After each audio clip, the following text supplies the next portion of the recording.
আপনি কি শ্রম কার্ড বানিয়ে ফ্রিতে 2 লাখ টাকার বীমা এবং সরকারি ভাতা পেতে চান, কিন্তু কিভাবে সঠিক নিয়মে মোবাইল থেকে এই কার্ড তৈরি করবেন তা বুঝতে পারছেন না? আজকের এই ভিডিওতে সম্পূর্ণ সহজ নিয়মে এই শ্রম কার্ড বানানোর সম্পূর্ণ প্রসেস দেখাবো। তাহলে চলুন একদম শুরু থেকে দেখে নেওয়া যাক। প্রথমে আপনার মোবাইলে যে কোনো একটি ব্রাউজার ওপেন করুন। আমি এখানে গুগল ক্রোম ব্রাউজার ব্যবহার করছি। এরপর সার্চ বক্সে ই শ্রম কার্ড লিখে সার্চ করুন। সার্চ করার পর একদম প্রথমেই ই শ্রমের অফিসিয়াল ওয়েবসাইট দেখতে পাবেন, সেই লিঙ্কে ক্লিক করুন। আর আপনাদের সুবিধার জন্য এই অফিসিয়াল ওয়েবসাইটের লিঙ্ক আমি এই ভিডিওর ডেসক্রিপশন এবং কমেন্ট বক্সে দিয়ে রাখবো। সেখান থেকে ক্লিক করলেও সরাসরি এই ওয়েবসাইটে চলে আসতে পারবেন। ওয়েবসাইটে আসার পর গো টু মেইন পেজ অপশনে ক্লিক করুন। এরপর আপনার সামনে রেজিস্ট্রেশনের জন্য দুটি অপশন দেখতে পাবেন, one stop solution register on eShram এবং platform worker register on eShram. এখন অনেকের মনে প্রশ্ন আসতে পারে কোন অপশনটি সিলেক্ট করবেন। বিষয়টি খুবই সহজ। আপনি যদি নির্মাণ শ্রমিক, কৃষি শ্রমিক, দোকানের কর্মচারী, রাজমিস্ত্রি, দিনমজুর অথবা অন্য যে কোনো অসংগঠিত ক্ষেত্রে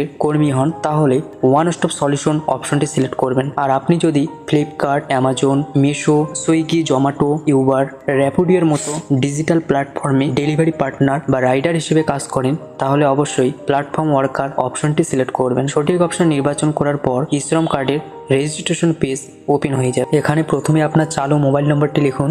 এরপর স্ক্রিনে যে ক্যাপচা কোড দেখানো হবে সেটি হুবহু দেখে নিচের বক্সে লিখে দিন। এখানে ইপিএফও নামে একটি গুরুত্বপূর্ণ অপশন দেখতে পাবেন। এই অপশনটি সঠিকভাবে নির্বাচন করা খুবই জরুরি। আপনার যদি কোনো পিএফ কাটে না এবং ইউএএন বা পিএফ নম্বর না থাকে, অর্থাৎ আপনি অসংগঠিত ক্ষেত্রের কর্মী হন, তাহলে এখানে নো সিলেক্ট করবেন। আর যদি কোনো সরকারি বা প্রাইভেট কোম্পানিতে চাকরি করেন এবং পিএফ কাটে বা আপনার ইউএএন অথবা পিএফ নম্বর থাকে, তাহলে ইয়েস সিলেক্ট করবেন। তবে মনে রাখবেন, ইয়েস সিলেক্ট করলে সাধারণত ই শ্রম কার্ডের জন্য আপনি যোগ্য থাকবেন না, তাই নিজের কাজের ধরন অনুযায়ী সঠিক অপশনটি বেছে নিন। এরপর আপনি যদি ইসিআইসি এর আওতাভুক্ত হন বা আপনার বেতন থেকে ইসিআইসি কাটা হয়, তবে ইয়েস সিলেক্ট করবেন। আর যদি ইসিআইসি না থাকে, তবে নো অপশনটি বেছে নেবেন। এরপর সেন্ড ওটিপি অপশনে ক্লিক করুন। আপনার দেওয়া মোবাইল নম্বরে একটি ওটিপি আসবে। সেই ওটিপি লিখে নিচের ক্যাপচা কোড দেখে যেমন আছে ঠিক তেমনই লিখুন। তারপর সাবমিট অপশনে ক্লিক করুন। এবার কেওয়াইসি করার জন্য আপনার 12 সংখ্যার আধার নম্বরটি লিখুন। আবার নিচের ক্যাপচা কোড সঠিকভাবে লিখে আই অ্যাগ্রি বক্সে টিক দিন এবং সাবমিটে ক্লিক করুন। এরপর আধার কার্ডের সঙ্গে লিঙ্ক থাকা মোবাইল নম্বরে আরেকটি ওটিপি আসবে। স্ক্রিনে মোবাইল নম্বরের শেষের কয়েকটি সংখ্যা দেখাবে, যাতে বুঝতে পারেন ওটিপি কোন নম্বরে গেছে।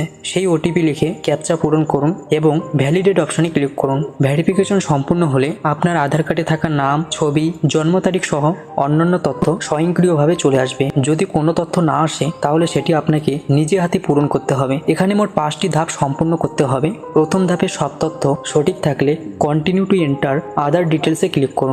এখন ইমার্জেন্সি মোবাইল নম্বরের জায়গায় চাইলে পরিবারে অন্য কোনো মোবাইল নম্বর দিতে পারেন। ইমেল আইডিতে আপনার জিমেলটি লিখুন। ম্যারিটাল স্ট্যাটাসে বিবাহিত হলে ম্যারিড, অবিবাহিত হলে আনম্যারিড নির্বাচন করুন।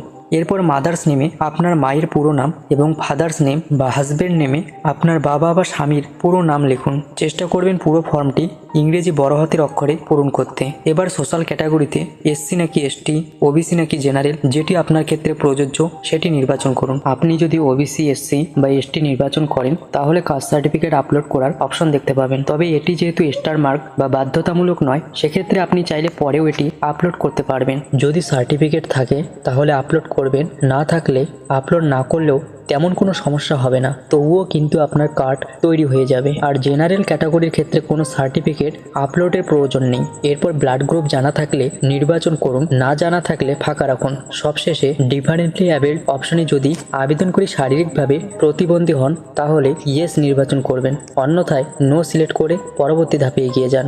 এবার নমিনি ডিটেলস পূরণ করতে হবে। এখানে আপনি পরিবারের যাকে নমিনি রাখতে চান, যেমন বাবা, মা, ভাই, বোন, স্বামী বা স্ত্রী, তার নামটি লিখুন।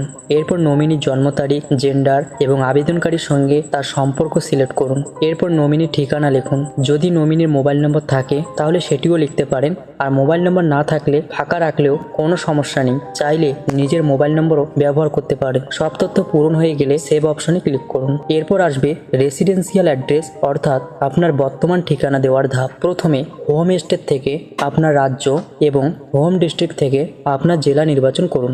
স্টেট স্পেসিফিক আইডি জানা থাকলে লিখতে পারেন, আর জানা না থাকলে এটি ফাঁকা রাখলেও কোনো সমস্যা নেই। এরপর আপনি গ্রামে থাকলে রুরাল এবং শহরে থাকলে আরবান সিলেক্ট করুন। অ্যাড্রেস লাইন 1-এ গ্রামের বা এলাকার নামটি লিখুন। এবং অ্যাড্রেস লাইন 2 এ চাইলে পোস্ট অফিসের নাম লিখতে পারেন। এরপর স্টেট, ডিস্ট্রিক্ট, সাব ডিস্ট্রিক্ট এবং পিনকোড সঠিকভাবে নির্বাচন বা লিখে দিন। এরপর জিজ্ঞাসা করবে এই ঠিকানায় আপনি আনুমানিক কত বছর ধরে বসবাস করছেন। ড্রপডাউন মেনু থেকে সঠিক অপশনটি বেছে নিন। এরপর পার্মানেন্ট অ্যাড্রেস দিতে হবে। যদি আপনার স্থায়ী ঠিকানা এবং বর্তমান ঠিকানা একই হয় তাহলে একই ঠিকানাটি ব্যবহার করুন, আর আলাদা হলে স্থায়ী ঠিকানাটি আলাদাভাবে লিখুন। সবকিছু ঠিক থাকলে সেভ অ্যান্ড কন্টিনিউ অপশনে ক্লিক করুন। এবার আসবে এডুকেশন কোয়ালিফিকেশন, অর্থাৎ আপনার শিক্ষাগত যোগ্যতা। ড্রপডাউন মেনু থেকে আপনার সর্বোচ্চ শিক্ষাগত যোগ্যতা নির্বাচন করুন, যেমন প্রাইমারি, সেকেন্ডারি, হায়ার সেকেন্ডারি বা তার বেশি, যেটি আপনার ক্ষেত্রে প্রযোজ্য। এরপর শিক্ষাগত যোগ্যতার সার্টিফিকেট আপলোড করার অপশন দেখতে পাবেন। এটি বাধ্যতামূলক নয়, সার্টিফিকেট না থাকলেও আবেদন করতে পারবেন। তবে যদি আপনার কাছে সার্টিফিকেট থাকে তাহলে আপলোড করে দেওয়াই ভালো। ভবিষ্যতে সরকারি কোনো সুযোগ সুবিধা বা প্রকল্পের ক্ষেত্রে এটি কাজে লাগতে পারে। আর যদি এখন আপলোড করতে না পারেন তাহলে পরে যে কোনো সময় তথ্য এডিট করে সার্টিফিকেট আপলোড করতে পারবেন। মনে রাখবেন ডকুমেন্টটি পিডিএফ, জেপিজি বা পিএনজি ফরম্যাটে 1 MBর কম সাইজের মধ্যে হতে হবে। এরপর মান্থলি ইনকামের ঘরে আপনার আনুমানিক মাসিক আয় নির্বাচন করুন। এরপর নিচে ইনকাম সার্টিফিকেট আপলোডের অপশন আসবে। এটিও কিন্তু বাধ্যতামূলক নয়। যদি আপনার কাছে ইনকাম সার্টিফিকেট থাকে তাহলে আপলোড করবেন, আর না থাকলে এটি ফাঁকা রেখেই এগিয়ে যেতে পারবেন। সবশেষে সেভ এন্ড কন্টিনিউ অপশনে ক্লিক করুন। এবার আসবে অকুপেশন ডিটেলস, অর্থাৎ আপনার পেশা বা কাজের তথ্য। ই শ্রম কার্ডের জন্য এটি একটি খুবই গুরুত্বপূর্ণ ধাপ, তাই সঠিক তথ্য দেওয়ার চেষ্টা করবেন। প্রথমে জিজ্ঞাসা করবে আপনি জোম্যাটো, সুইগি, উবার, ওলা এই ধরনের কোনো ডিজিটাল প্ল্যাটফর্মে কাজ করেন কিনা। যদি করেন তাহলে ইয়েস সিলেক্ট করবেন এবং আপনার প্ল্যাটফর্ম আইডি লিখে দিন। আর যদি এই ধরনের কোনো প্ল্যাটফর্মে কাজ না করেন তাহলে নো সিলেক্ট করেই এগিয়ে যাবেন। এরপর প্রাইমারি অকুপেশনে আপনি বর্তমানে যে কাজ করেন সেটি নির্বাচন করতে হবে। এখানে উপরে ক্লিক হেয়ার নামে একটি অপশন পাবেন, সেখানে ক্লিক করলে একটি পিডিএফ খুলে যাবে যেখানে বিভিন্ন ধরনের কাজের সম্পূর্ণ তালিকা দেওয়া আছে, যেমন মোবাইল রিপেয়ারিং, রাজমিস্ত্রি, কৃষি শ্রমিক, ডাটা এন্ট্রি অপারেটর, দিনমজুর সহ আরও অনেক পেশা। সেই তালিকা থেকে আপনার কাজের নাম দেখে ঠিক একই বানানে এখানে লিখুন, তাহলে খুব সহজেই আপনার পেশার নাম সাজেস্ট হয়ে যাবে। এরপর সেকেন্ডারি অকুপেশন অপশন আসবে। যদি আপনার মূল কাজের পাশাপাশি আরেকটি পেশা বা কাজ থাকে তাহলে সেটিও এখানে উল্লেখ করতে পারেন। এতে ভবিষ্যতে ওই ধরনের কোনো সরকারি সুযোগ বা কর্মসংস্থানের তথ্য এলে আপনার সঙ্গে যোগাযোগ করা সহজ হতে পারে। এরপর ওয়ার্কিং এক্সপিরিয়েন্সে আপনি এই কাজটি কত বছর ধরে করছেন সেটি নির্বাচন করবেন। এরপর অকুপেশন সার্টিফিকেট আপলোড করার অপশন আসবে। আপনার কাজের কোনো সার্টিফিকেট থাকলে আপলোড করতে পারেন, তবে এটিও কিন্তু বাধ্যতামূলক নয়। সার্টিফিকেট না থাকলেও কোনো সমস্যা নেই, আবেদন করতে পারবেন। এরপর how did you acquire skills অপশনে জানাতে হবে আপনি এই কাজ কিভাবে শিখেছেন। যদি কোনো প্রতিষ্ঠান বা ট্রেনিং সেন্টার থেকে প্রশিক্ষণ নিয়ে থাকেন তাহলে রিসিভড ফর্মাল ভোকেশনাল ট্রেনিং নির্বাচন করবেন। আর যদি কোনো ট্রেনিং ছাড়াই নিজে নিজে বা কাজ করতে করতেই শিখে থাকেন তাহলে did not receive any vocational training অপশনটি সিলেক্ট করবেন। যদি রিসিভ ফর্মাল ভোকেশনাল ট্রেনিং নির্বাচন করেন তাহলে সাব স্কিল নামে আরেকটি অপশন আসবে। সেখানে আপনি কিভাবে এই দক্ষতা অর্জন করেছেন, যেমন self learning, learning on the job অথবা আদার্স, যেটি প্রযোজ্য সেটি নির্বাচন করবেন। সবশেষে interested in skills upgrade option আসবে। ভবিষ্যতে সরকার যদি আপনাকে নতুন কোনো কাজের প্রশিক্ষণ বা টেকনিক্যাল ট্রেনিং দিতে চায় এবং আপনি সেই সুযোগ নিতে চান তাহলে to receive formal technical training অপশনটি সিলেক্ট করবেন। এরপর সেভ অ্যান্ড কন্টিনিউ অপশনে ক্লিক করে পরবর্তী ধাপে চলে যান।